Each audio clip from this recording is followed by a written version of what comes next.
എന്താണ് exam fear?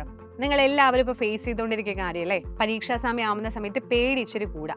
അപ്പോൾ ശരിക്കും പറഞ്ഞാൽ അതിൻ്റെ സിംറ്റംസ് എന്തൊക്കെയാണെന്ന് ചോദിച്ചാൽ നമുക്ക് ഹാർട്ട് ബീറ്റ് ഭയങ്കരമായിട്ട് കൂടും, ബ്ലാങ്ക് ആയി പോകും, നമ്മൾ പഠിച്ച കാര്യങ്ങൾ ഓൺ ദ സ്പോട്ട് മറന്ന് കംപ്ലീറ്റ് ബ്ലാങ്ക് ആയി പോവുക, ഭയങ്കരമായിട്ട് സ്വെറ്റ് ചെയ്യുക. ഈ സിംറ്റംസ് ഒക്കെ നിങ്ങൾ കാണുന്നുണ്ടെന്നുണ്ടെങ്കിൽ യെസ്, അത് എക്സാം ഫിയർ ആണ്.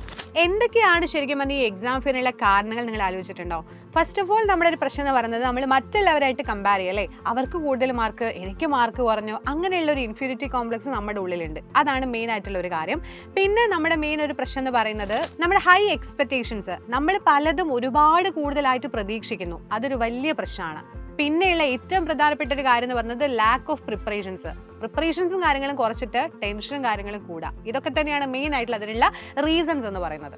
അപ്പോൾ ഈ ഒരു പ്രശ്നം എങ്ങനെയാണ് നിങ്ങളെ ബാധിക്കുന്നത് ചോദിച്ചു കഴിഞ്ഞാൽ, പ്രത്യേകിച്ച് പറയുകയാണെങ്കിൽ നമ്മുടെ പരീക്ഷാ സമയത്ത് തന്നെയാണ് നമുക്ക് വിചാരിച്ച രീതിയിൽ എഴുതാൻ പറ്റാത്തൊരു സിറ്റുവേഷൻ വരിക, മാർക്ക് കുറയുക, അപ്പോൾ മൊത്തത്തിൽ നമ്മളങ്ങ് ഡള്ളായി പോകും അല്ലേ.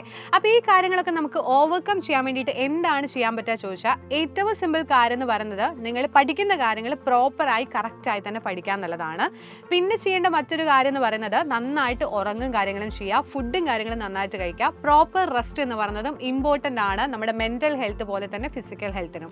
പിന്നീട് ചെയ്യേണ്ട പ്രധാനപ്പെട്ട കാര്യം എന്ന് പറയുന്നത് നേരത്തെ പ്രിപ്പയർ ചെയ്യുക എന്നുള്ളതാണ്. ഇപ്പം നമുക്ക് ഏകദേശം ഇപ്പോൾ എക്സാം സമയം ആയതുകൊണ്ട് ഇനിയിപ്പോൾ അതിന് കാര്യമില്ല. പക്ഷേ എങ്കിൽ പോലും നിങ്ങൾക്ക് ഇനിയുള്ള പരീക്ഷകളിൽ അത് അപ്ലൈ ചെയ്യാവുന്നതാണ്. നേരത്തെ കൂട്ടി അതിന് വേണ്ടി പ്രിപ്പയർ ചെയ്യുക, മെഡിക്കലായിട്ട് എന്ത് ചെയ്യുക, അത് വേണ്ടി സെറ്റ് ചെയ്യുക. പിന്നെ അടുത്ത വർഷം എന്ന് പറയുന്നത് ഈ പറഞ്ഞ പോലെ ഈ ഒരു ബുദ്ധിമുട്ട് നമുക്ക് അടുത്ത വർഷം വരാതിരിക്കാൻ വേണ്ടി നമ്മൾ എന്ത് ചെയ്യുക, അതിനനുസരിച്ചുള്ള പ്രിപ്പറേഷൻസും കാര്യങ്ങൾ ഇപ്പോഴേ സെറ്റ് ചെയ്യുക.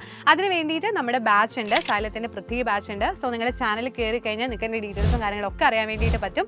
സോ മാക്സിമം അതിലോട്ട് ജോയിൻ ചെയ്യാൻ വേണ്ടിയിട്ട് ശ്രമിക്കുക കേട്ടോ. സോ ഉഷാറായി തന്നെ എക്സാം എഴുതണം. നിങ്ങൾക്ക് ഫുൾ മാർക്ക് തന്നെ സ്കോർ ചെയ്യാൻ പറ്റുന്നില്ല, ഫുൾ കോൺഫിഡൻസിൽ പോയിട്ട് എഴുതുക. എക്സാം ഫിയറിന് വേണ്ട ഉഷാറായിട്ട് പഠിക്കുക. അതേപോലെ തന്നെ നമ്മുടെ ബാച്ചിലോട്ടും ജോയിൻ ചെയ്യാം.